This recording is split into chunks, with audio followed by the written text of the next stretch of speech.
Bismillahirrahmanirrahim. Assalamualaikum warahmatullahi wabarakatuh.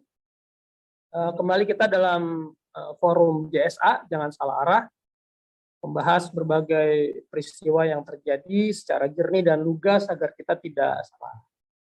Baik, pada kesempatan sore hari ini kita akan bahas satu topik yang sedang hangat, yaitu tentang protes keras ya seorang bupati di Sumatera ya, di Riau, tepatnya dengan ketika rapat dengan pemerintah pusat. Seperti apa, kita akan saksikan dulu tayangan singkat berikut. Silakan.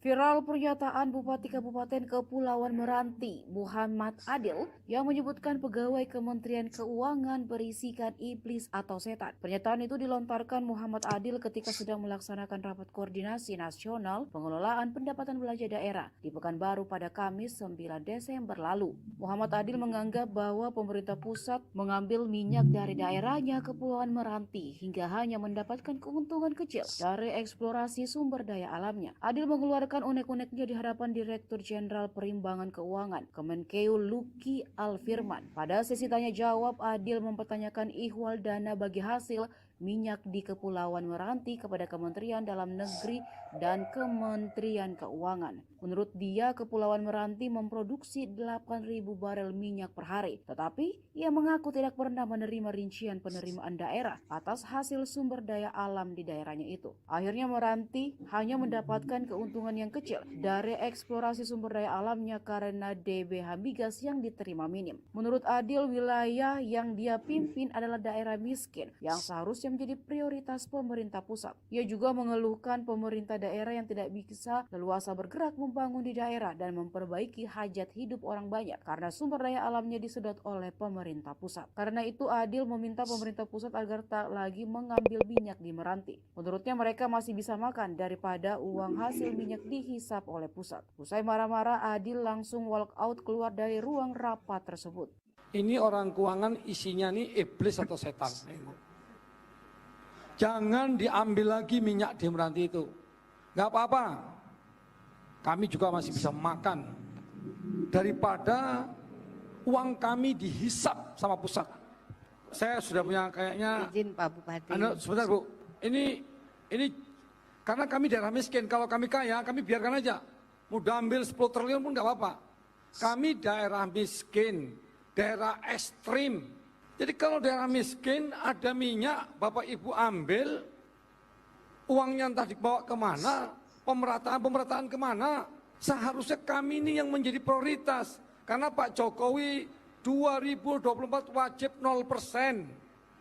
Bagaimana kami mau membangun rumahnya, bagaimana kami mau mengangkat kemiskinan orang, nelayannya, petaninya, buruhnya. Bapak mau tahu? Akibat pandemi COVID, warga Meranti nggak bisa pergi ke Malaysia. 41.000 penganggurannya. Kalau Bapak tak mau ngurus kami nih, pusat tidak mau mengurus Meranti, kasihkan kami ke negeri sebelah. Kan saya ngomong. Atau Bapak tak paham juga omongan saya? Izin Pak Bupati. Atau begini Bu, bentar Bu. Apa perlu Meranti ngangkat senjata? Kalau tidak bisa juga nanti kita ketemu di mahkamah Pak. Itu Pak. Ya kita tunggulah. Ada tidak nanti gugatan saya ke mahkamah. Kita lihat. Izin Pak. Saya enak mandeng Bapak di sini. Aku tinggalkanlah di ruangan. Baik Pak Bupati, terima kasih. Mungkin bisa stay sebentar lagi, kita akan selesai Pak Bupati.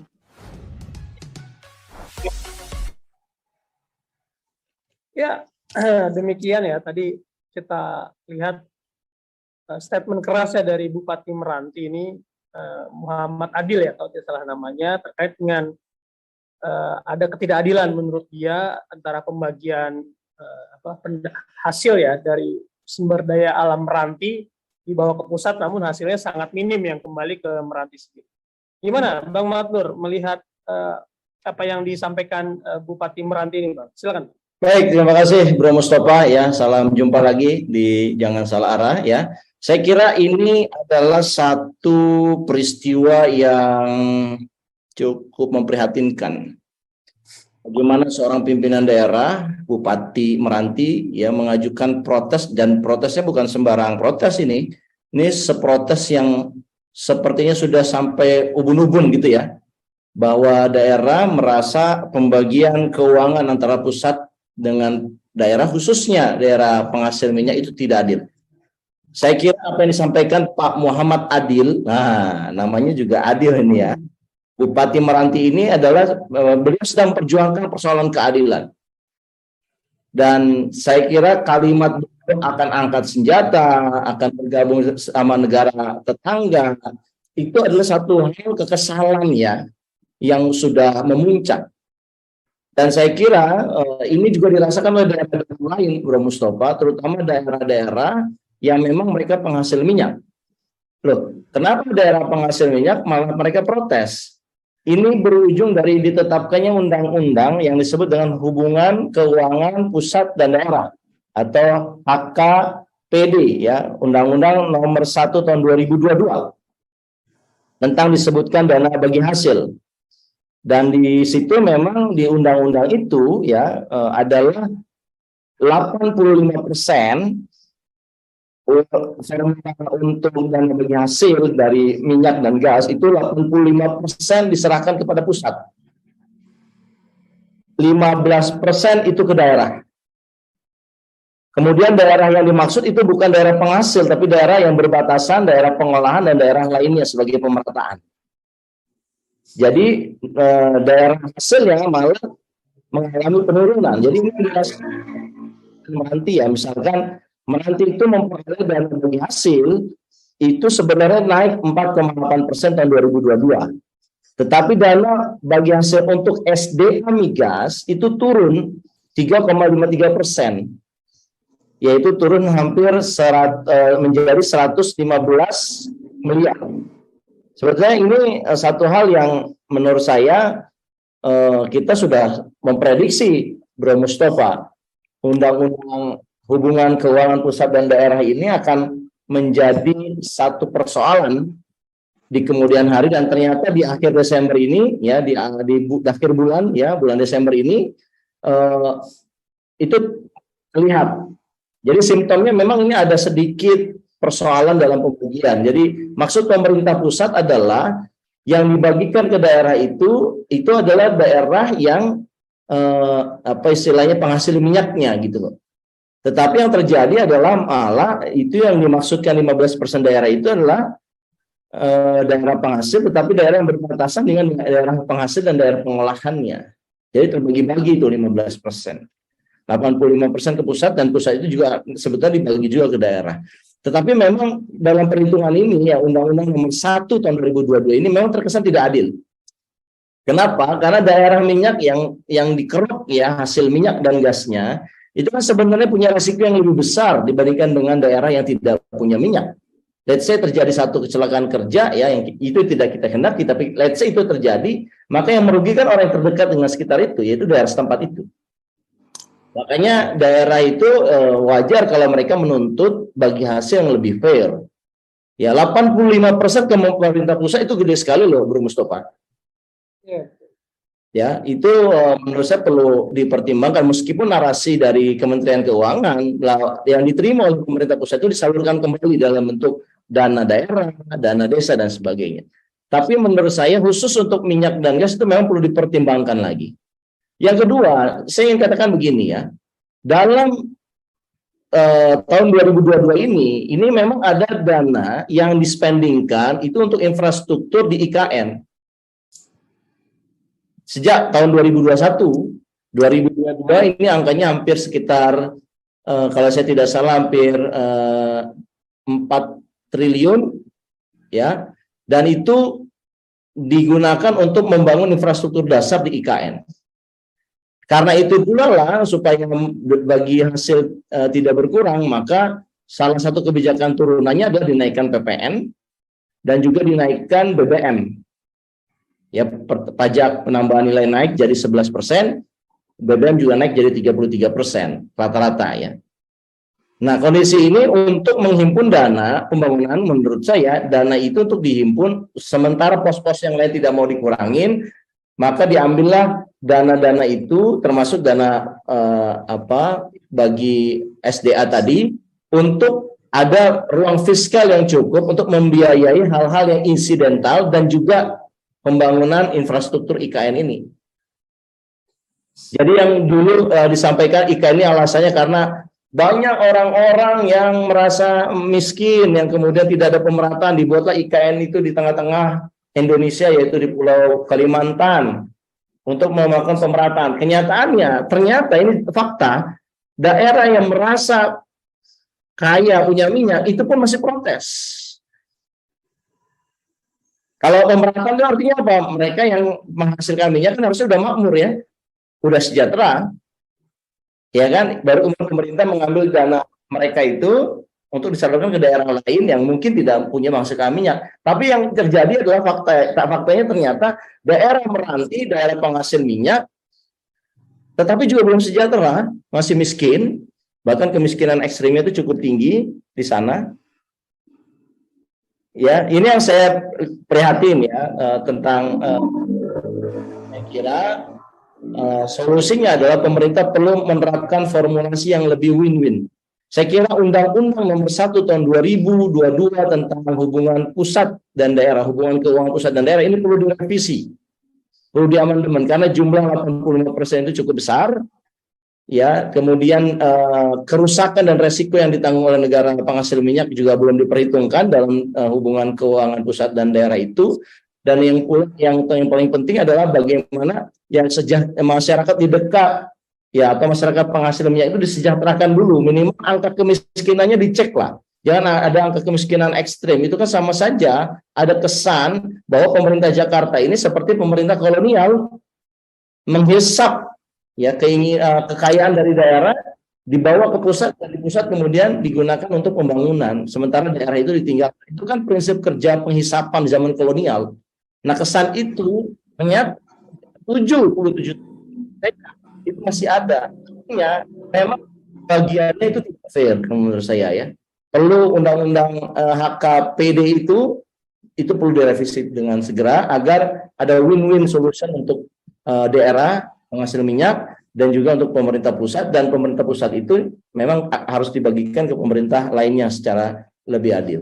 Demikian. Jadi kan memang dengan suara keras Bupati Meranti ini ya, Muhammad Adil ini kan semacam protes ya, dia protes keras ya. Dia mungkin ya daerah itu akhirnya melihat gitu ya, daerah mereka kaya gitu, tapi kemudian diangkut sebagian besar kekayaannya ke pusat, dan akhirnya mereka juga tadi ya memperhatikan juga di pusat ada proyek IKN lah, kereta cepat lah, atau bahkan untuk membiayai birokrasi yang luar biasa di pusat, tapi di daerah justru ini mengalami kemiskinan ekstrim ya. Ini kan sangat berbahaya sekali Bang ya untuk otonomi daerah. Gimana Bang lihatnya? Gimana otonomi daerah itu diimplementasikan ya, terutama di era 2019 sampai 2022 ini. Memang kelihatannya dulu sebelum ada pembangunan IKN ya, pembagian pusat daerah itu fine-fine aja bro. Tapi karena pemerintah ingin punya proyek infrastruktur IKN dan juga proyek strategis lainnya, akhirnya ada yang dikurangi dan dikorbankan. Saya kira yang dikorbankan salah satunya adalah dana bagi hasil untuk minyak dan gas, satu. Yang kedua, dinaikkannya harga BBM. Yang ketiga, ditambahnya kenaikan cukai dan kenaikan PPN yang berlaku massal. Jadi semua penderitaan yang kita rasakan di tahun 2022 ini itu adalah untuk for the sake of the IKN dan infrastruktur project. Jadi saya kira apa yang disampaikan oleh Bupati Meranti, Bapak Muhammad Adil, ini mewakili jiwa perasaan dari orang-orang yang merasa tidak adil gitu loh. Sebelum ada proyek IKN ya, pembagian pusat dan daerah pelan-pelan aja. Tetapi saat kemudian pemerintah memaksakan diri, apalagi salah satu proyeknya kan menggunakan hutang ya. Hutang makin membengkak dan harus dibayar. Dari mana bayar hutangnya? Ya otomatis dari dana bagi hasil yang yang kemudian dikurangin itu. Jadi saya kira apa yang disampaikan Pak Muhammad Adil ini ya itu adalah satu nasihat yang sangat baik untuk didengarkan, terutama untuk para policy makers di bidang ekonomi dan keuangan. Karena mereka selama ini kan merasa dengan dikuranginya dari hasil daerah, terutama untuk migasnya, itu seolah-olah mereka itu fine-fine aja. Ternyata dampaknya begini. Yang kedua saya ingin katakan juga, Bro, di tahun 2022 ini juga dana desa yang tadinya dipergunakan untuk membangun desa sepenuhnya, tetapi sekarang ini sudah disisihkan sebagiannya untuk program pemerintah pusat, yaitu program antisipasi atau pemulihan ekonomi karena COVID. Jadi dana desa ini sekarang ini diatur rigid. Dulu pemerintah daerah, pemerintah desa itu cukup mengadakan musyawarah di antar desa, kemudian mereka bisa menetapkan dana yang diberikan itu untuk berbagai proyek pembangunan desa yang dirasakan perlu, yang diprioritaskan di daerah itu. Namun sejak Undang-Undang tahun 2022, Undang-Undang hubungan pemerintah pusat dan daerah ini diatur juga, Bro, lebih rigid. Jadi persoalan desa itu tidak diakui sebagai persoalan prioritas, tapi bagian tertentu yang merupakan program pemerintah pusat itu yang diakui sebagai anggaran prioritas. Kemarin dari undang-undang ini sebetulnya sudah cukup ramai, di mana pemerintahan desa ya itu protes keras ke istana karena merasa mereka tidak adil dengan cara-cara seperti itu. Ya tapi saya kira nggak tahu ya, mungkin karena istana mampu menaklukkan elit-elit dari abdesi, pada akhirnya ada pertemuan abdesi yang ujung-ujungnya membahas undang-undang hubungan kerja, hubungan ke pusat dan daerah, malah minta 3 periode. Menurut saya itu pembajakan ya. Cukup juga perhatian dengan isu ini. Karena apa? Mungkin daerah bisa sejahtera kalau mereka tidak punya dana dari hasil yang mesejahterakan. Memang harus diakui, Undang-Undang Nomor 1 Tahun 2020 tentang hubungan keuangan pusat dan daerah ini bukan undang-undang yang mesejahterakan. Bagi hasil ini bukan bagi hasil yang mesejahterakan daerah, tetapi undang-undang ini untuk memastikan pemerintah punya buffer budget. Buffernya itu nanti digunakan untuk proyek-proyek infrastruktur dan proyek-proyek lainnya. Nah itu yang saya sejak dari awal dari undang-undang ini muncul, apalagi ada pemerintah desa yang juga diatur begitu rigid, saya sudah mengatakan jangan-jangan memang negara kita ini akan lagi menerapkan otonomi daerah, Bro Mustafa. Karena semua meskipun dananya kesan ada yang dibagi ke daerah, tetapi pemerintah pusat mensetir, mengkontrol mana yang boleh dikeluarkan di bidang ini, mana yang tidak boleh dikeluarkan. Itu kan sama aja sebetulnya semi terpusat ya. Padahal otonomi daerah itu konsepnya adalah daerah yang paling tahu apa masalahnya, sehingga mereka yang paling mengerti prioritas pembangunannya. Jadi biarkanlah daerah dengan mekanisme demokratis di dalamnya menentukan prioritas belanjanya dari dana yang dibagi dari pemerintah pusat.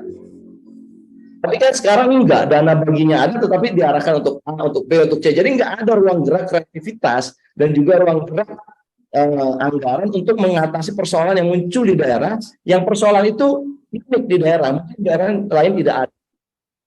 Jadi undang-undang hubungan pusat dan daerah itu membuat satu kesimpulan bahwa keuangan itu terkesan semakin terpusat. Dan ini saya kira perlu direvisi. Kecuali memang pemerintahan kita sengaja ingin mendewa-dewakan pemerintah pusat seperti zamannya Orde Baru, atau dengan kata lain, kecuali pemerintah saat ini ingin menjadi pemerintahan yang terpusat dan otoriter lagi seperti zaman-zaman yang lalu, 32 tahun kita di apa istilahnya dikuasai oleh Orde Baru yang tidak ada demokratisasi situ. Ya, kita mungkin melihat ini fenomena gunung es ya, sepertinya ya, fenomena Muhammad Adil ini bupati yang dimana daerahnya ekstrim miskin selama ini kan seolah-olah fine-fine aja ya, framing media juga, maksudnya media juga terlihat daerah tuh fine-fine aja, tapi dengan kejadian ini mata kita jadi terbuka sebetulnya, ternyata ada masalah ya, dan itu sangat fatal sekali, artinya daerah pun akan protes gitu, dan mungkin ya itu yang saya katakan ini fenomena gunung es lah, mungkin nggak cuma Muhammad Adil, mungkin akan banyak sebetulnya pemimpin-pemimpin daerah yang juga sangat khawatir lah akan nasib daerahnya, masyarakatnya, tapi mungkin karena berbagai pertimbangan mereka tidak berani bersuara ya, atau takut untuk bersuara. Kira-kira gitu Bang ya? Muhammad Adil ini bupati yang terpilih dari hasil pilkada demokratis, sehingga dia berani bicara keras kepada pemerintah pusat, ya, karena dia meyakini bahwa dia adalah aspirasinya rakyat di daerah. Saya bisa menjamin Bro Mustafa, perilaku Muhammad Adil yang kencang kepada pemerintah pusat itu tidak mungkin dilakukan oleh penjabat sementara yang dipilih oleh Mendagri dan Presiden masa transisi sampai 2024 ini. Karena memang model seperti itu tidak bisa menjadikan pemimpin itu menjadi peka terhadap aspirasi publik. Yang ada adalah peka terhadap aspirasi pemerintah yang memilih dia, pemerintah pusat yaitu. Satu itu. Yang kedua, saya ingin sampaikan begini. Yang disampaikan oleh Muhammad Adil memang kelihatannya kesannya sangat keras. Angkat senjata, ingin bergabung sama negara lain. Mungkin orang melihat itu bisa dianggap sebagai makar. Tetapi kalau saya melihatnya, enggak lah, ini adalah bagian dari aspirasi. Ngomongan yang dia sampaikan nggak mungkin kalau dia mau angkat senjata, dia mau merdeka, dia ngomong-ngomong kan nggak mungkin ya bro. Ya, dia nggak berani akan, dia ini hanya sebagai bentuk kritik dia. Dan kritik itu membuktikan kecintaannya dia kepada masyarakat di daerahnya dia. Dan menurut saya itu malah bupati yang baik, kepala daerah yang baik. Ya, yang mampu berargumentasi dengan pemerintah pusat supaya dibuat satu sistem yang adil. Artinya dia menjadi pembela penyambung lidah daerahnya. Dan saya kira ya ini harus disupport ya, harus didukung, dan semoga juga bupati-bupati yang lain tidak merasa gentar untuk memperjuangkan agenda daerahnya. Selama agenda itu dirasakan cukup adil ya, saya kira publik akan mendukungnya ya. Tetapi kalau itu tidak adil ya nanti jadi konyol. Saya kira apa yang disampaikan oleh Pak Muhammad Adil ini sangat baik. Demikian bro. Oke, baik Bang. Saya pikir ini tema yang sangat menarik ya, tapi karena waktu kita cukupkan sampai di sini, nanti akan kita sambung di JSA berikut. Terima kasih Bang atas kesempatan diskusinya sore hari ini. Saya akhiri. Assalamualaikum warahmatullahi wabarakatuh.